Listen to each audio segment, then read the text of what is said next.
रूपनगर के नंबर वन बारू तू, अखिया के पहिला पसंद बारू तू।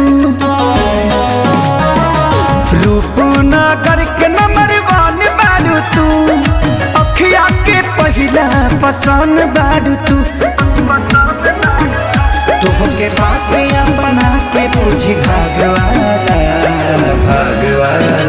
लागे फिर से बनवले भगवान एगो चांद बिना दाग वाला।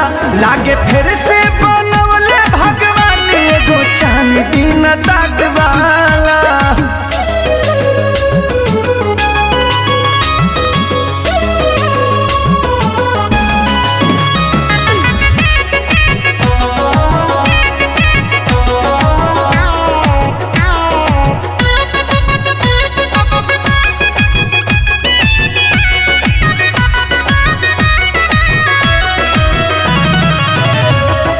फूटल किरीन लागे भोर हो गइल, तोहरा अइला से जिंदगी अजोर हो गइल। फूटल किरीन लागे भोर हो गइल, तोहरा अइला से जिंदगी अजोर हो गइल। बड़ा तू खास दुनिया के सब खास से, चमकिल हम तहरे पर कास से।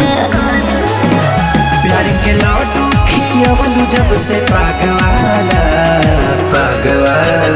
लागे फिर से बनवले भगवान एगो चांद बिना दाग